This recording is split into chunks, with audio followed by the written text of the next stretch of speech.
During the Great Depression of 2026, both the new government and the citizens are so desperate for cash that the California Grand Lottery is introduced.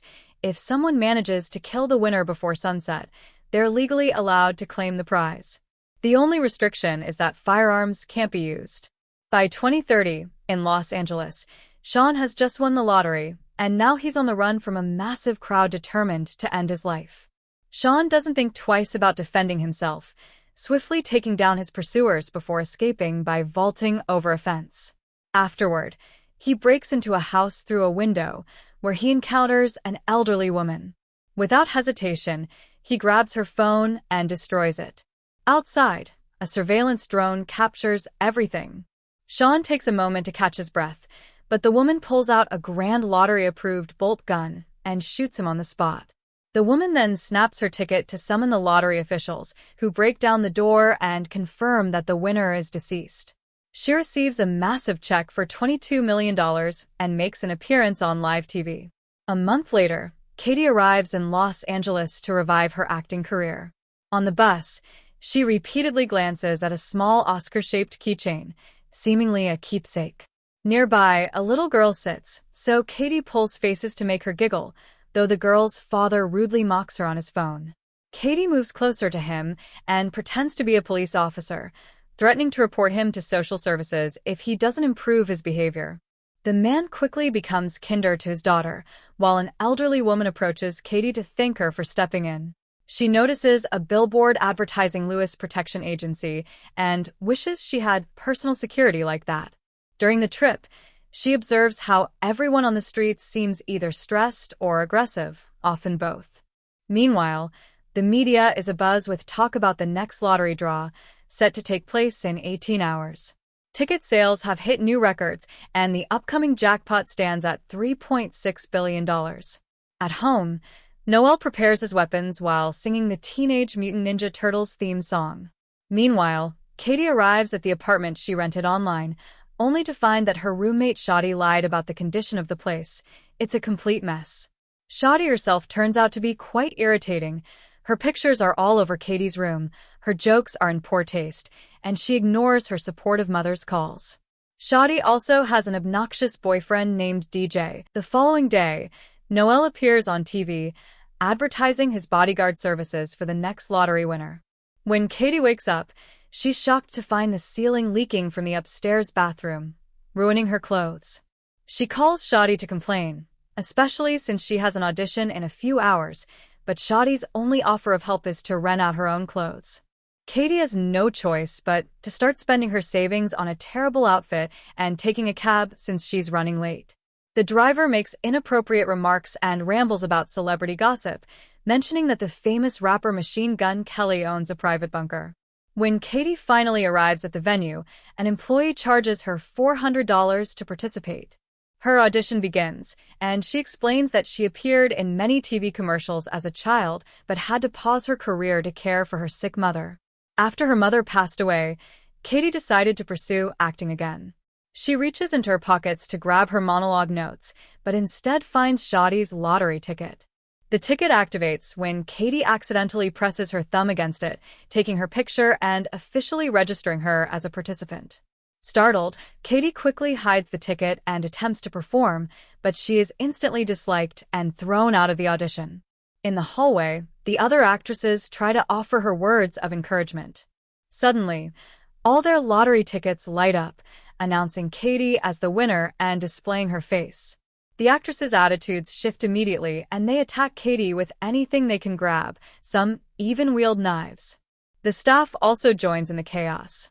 Katie fights back using skills from her stage combat training, dodging a thrown shoe before escaping down the stairs, utterly confused about what's happening. On the next floor, she manages to hide in a room while the actresses scatter in search of her. Unfortunately, she stumbled into a self-defense class, and these participants are also eager to kill her. They repeatedly call her my Jackpot as they launch attacks. Katie scrambles to dodge their strikes, causing some of them to accidentally hit each other. She tries to ask what's going on, but no one listens. While the class members brawl among themselves, Katie is punched and grabbed by the ankles. One man swings her around and hurls her through a wall, landing her in a yoga class full of even more people ready to kill her. The self-defense group follows, and chaos erupts in the room. As a man grabs Katie by the neck, Noelle suddenly crashes through the ceiling and saves her by hurling the attacker into a wall. Noelle then declares that Katie gets 5 free rescues, but after that, his protection will cost her 10% of the prize money. While taking down more opponents, Noelle counts aloud, and when he uses up the free saves, Katie is left with no choice but to sign his contract. With that done, Noelle begins fighting seriously, even using Katie as a weapon to knock others away. To keep her safe, he ties her to his back and uses a belt as a whip to fend off attackers from a distance. Once all the threats are dealt with, Katie frees herself and grabs Noelle's paralysis dart gun, but he effortlessly retrieves it. Noelle then carefully positions the unconscious bodies to ensure they won't choke on their tongues. He explains that the lottery drone, already hovering outside, updates the winner's location every 14 minutes, so they need to move quickly. As they dash out of the building, Noelle mentions that the rules prohibit other players from killing each other. At a nearby food truck, someone throws a knife at Katie, but Noelle helps her dodge it, and they both jump into his car to escape. Surprised by Katie's lack of knowledge, Noelle asks why she doesn't know the rules. Katie replies that she and her mom only ever watched movies and baking shows, avoiding the depressing news entirely. Suddenly, the car is pursued by people on bikes and ATVs. Noelle hands Katie a helmet before speeding up. When a Molotov cocktail lands on the roof and sets it ablaze, Noelle doesn't stop, steering into an old warehouse where the wind eventually extinguishes the flames. However, more bikers swarm in, setting new fires as they chase through the warehouse. Katie expresses her desire to quit the game, but Noelle explains the only way to do so is by leaving the city. As enemies close in, Noelle uses his dart gun to take down one of them and drives in circles to kick up enough dust for a stealthy escape. They push the car out silently, but the bikers notice as soon as another Molotov hits the ground. Katie continues insisting she wants to quit, so Noelle agrees to take her to the nearest quit line. Just then, the bikers catch up and the chase resumes. One enemy leaps through the back window of the car. Katie quickly snatches the woman's knife while Noelle prepares his dart gun, but the attacker bites his arm before he can react. Noelle grabs the mirror and uses it to knock the woman out before telling Katie to take the wheel, ignoring her protests that she doesn't know how to drive. He moves to the back seat to continue fighting, placing an extra helmet on his opponent's head before kicking her out of the car. The bikers throw another Molotov cocktail at them, prompting Noelle to force Katie to crash through a wall to get away. They stop near another vehicle, causing one biker to crash trying to avoid it, while Katie uses her helmet to knock out another pursuer. The pair tries to drive off, but the car barely moves before breaking down completely due to the extensive damage. Katie steps out and tries to run, but Noelle stops her. He explains that he won't make any money if she quits, but insists on helping her because people should treat others how they wish to be treated. Katie suddenly throws sand in his face and punches him, forcing Noelle to reset his broken nose. Just then, a police car arrives, and Katie runs to the officers for help. However, the cops also want to kill her. Noelle intercepts their taser just in time and engages them in a fight while Katie escapes. On the street, she hides her face behind a map as the crowd notices the drone nearby and starts searching for her. She sneaks into a wax museum and is surprised to find that the guard is against the lottery, allowing her to hide among the statues. Katie calls Shadi and asks to borrow her car, but Shadi keeps pressing her for her location, making Katie realize that Shadi is also playing the lottery. At that moment, a talking statue accidentally reveals Katie's hiding spot. Shortly after, Shadi and DJ attempt to enter the museum, but the guard reminds them they're banned because of an inappropriate incident with the statue. Shadi knocks the guard out with a punch, and the couple rushes inside. Katie, hearing them, hides behind a statue but is spotted when she tries to slip away. DJ shoves her onto a desk, but Katie retaliates by hitting Shadi in the head with a bottle and throwing sand into DJ's face to free herself. The couple joins forces to fight Katie, who uses a statue's staff to defend herself. When an opportunity arises, Katie tries to flee, but Shadi kicks her back, causing her to drop the staff. In the next room, Shoddy and DJ attack Katie with the broken halves of the staff. Katie counters by throwing statues at them, mistaking one for Cher when it's actually a Kardashian. The brawl continues into the horror exhibit, where the trio grabs any available props to fight. After a chaotic struggle involving costumes and movie weapons, Katie manages to escape as Shoddy hurls an axe at her. The axe hits but turns out to be a fake, doing no damage. Katie presses a button to lower a security shutter, suddenly recalling what Noel taught her. Katie adjusts the guard's position to ensure he doesn't choke, then slips out of the museum just as the shutter closes, trapping Shoddy and DJ inside. A nearby tour bus guide spots her and announces her location over the microphone. Before her pursuers can catch up, Noel arrives in a police car and whisks her away. Katie remains suspicious, believing Noel might kill her in private since helping her quit means he wouldn't get paid. As the tour bus repeatedly rams the back of the car, Noel mutters about needing a bunker, triggering Katie to recall what the taxi driver said. Soon, they arrive at Machine Gun Kelly's house. When Katie asks for help, Kelly misinterprets her intentions, thinking she's asking for something inappropriate. Just then, the bus pulls up, prompting Katie to grab Noel's dart gun and force Kelly to open his panic room. Katie and Noel dash into the panic room, tranquilize Kelly with a dart, and struggle to shut the door as a mob surges into the living room. Someone wedges an arm into the doorway, and Noel prepares to shoot it. Misunderstanding his intentions, Katie seizes the gun and fires a dart at the arm, causing it to retreat. They finally secure the door. Inside, the room is fully stocked, and they use the security cameras to watch the crowd outside. Katie, still wary, keeps the dart gun trained on Noel. To earn her trust, Noel sits beside her and shares lighthearted facts about himself, trying to prove he means no harm. When Katie's keychain falls from her pocket, Noel compliments it, prompting Katie to open up. She reveals that she pursued acting because her mother, a movie and celebrity enthusiast, inspired her. Katie explains that her mom, aware of Hollywood's challenges, gave her the keychain as a symbol of her pride and support, no matter what. Katie was a successful child actor, but her father disappeared with all her earnings. Noel listens empathetically and reassures her, which prompts Katie to return the gun to him. Curious, she asks why he's helping her quit. Noel explains his priorities, saving lives first and earning enough money to continue saving lives second. Meanwhile, the mob outside continues banging on the door. Shoddy slaps Kelly to wake him, but when that fails, she drags him into the pool and coerces him to reveal the door password, which is the meme number 6969. Katie and Noel observe this through the security feed, and Noel grows frustrated, realizing he has no choice but to call in a favor. Noel initiates a phone strike and quickly places Katie's phone into a safe. The duo braces against the door as Shoddy enters the password. However, the crowd is interrupted when their phones simultaneously emit an Amber Alert. This turns out to be a trap. Their phones explode, causing burns and injuries. Amid the chaos, Katie and Noel slip out, though Noel stops to extinguish the flames on someone's groin.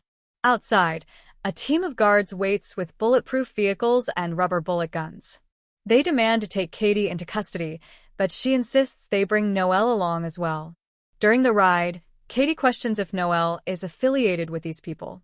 Noel explains that he used to work with them but now operates as a freelancer. Shortly after, they arrive at headquarters, where Katie meets Lewis and learns he runs the security company.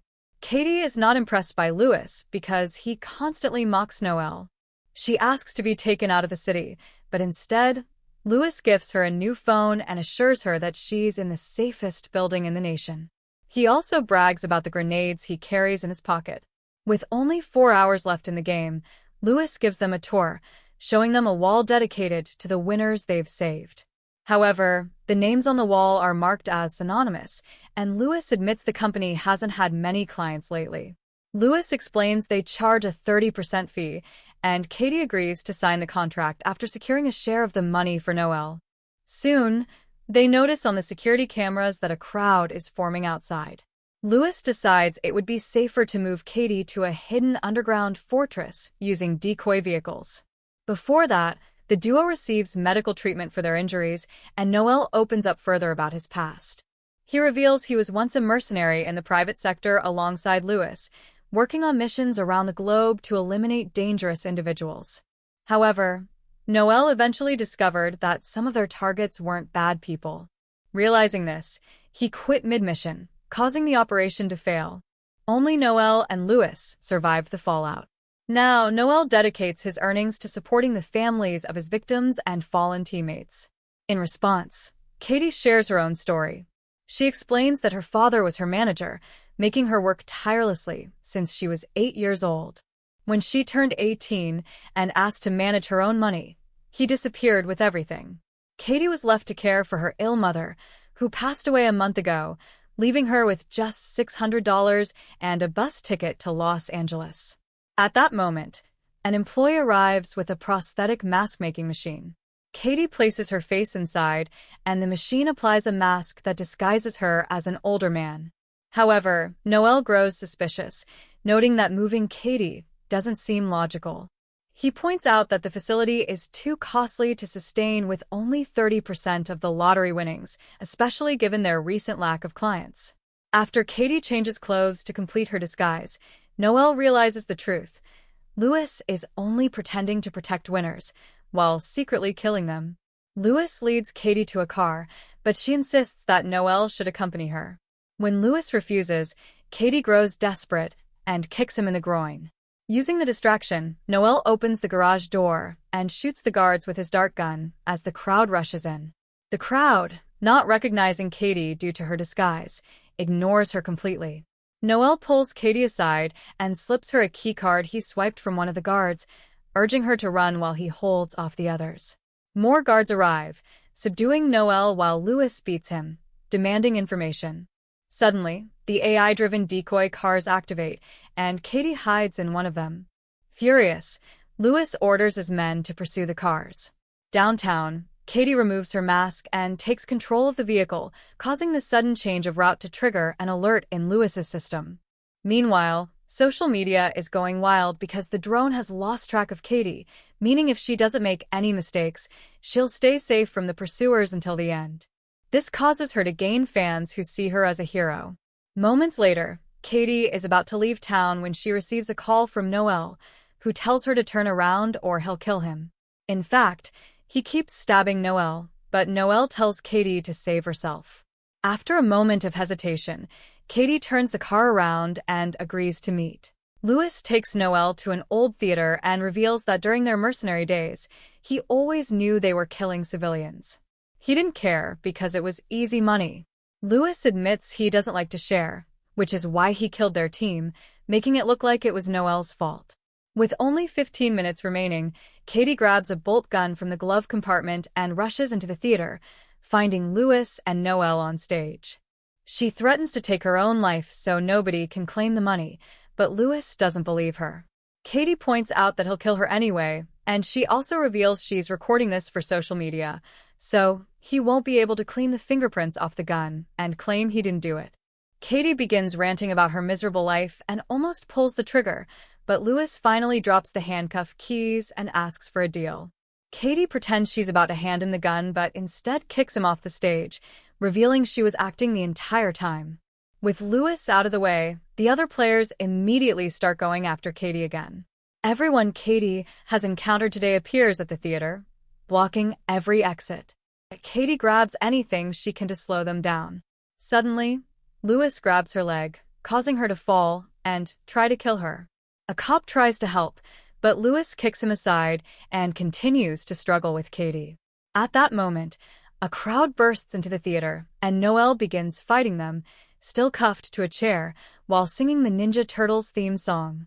The chair eventually breaks, freeing Noel. Katie bites Lewis and disarms him, then throws the handcuff keys to Noel, who finally breaks free. As Noel fights Lewis, Shotty appears with a katana to fight Katie. Katie quickly disarms her and knocks her out with a headbutt. With only 4 minutes left, a huge crowd suddenly enters the theater. Noel is still battling Lewis, so Katie climbs the stage decorations for safety. Lewis grabs an axe from another player, and Noel defends himself with cymbals, which finally helps him defeat his former teammate. The bus lady tries to climb up after Katie, but Katie kicks her off. Noel starts destroying the stage decorations to prevent people from following Katie. Lewis's men arrive, and half of them form a human ladder for Lewis to climb while the others tackle Noel. Lewis reaches Katie on the scaffolding, and they start fighting until Katie slips. She grabs the edge and reveals that she used her keychain to activate one of his grenades, which explodes. Lewis dies in the blast, and Katie falls, but her fans appear with a large flag and catch her just in time. As the countdown hits 0, Katie hugs Noel and promises to give him 50%. The lottery representatives arrive with her check, and she announces she no longer wants to be an actress. 6 months later, Katie and Noel are working together on various charity projects, including a free protection agency, a self-defense and stage fighting school, and a center for kids with troubled parents. Noel tries to open a Ninja Turtles-themed pizzeria, but he gets sued for copyright infringement. The duo also takes a vacation on their own super yacht.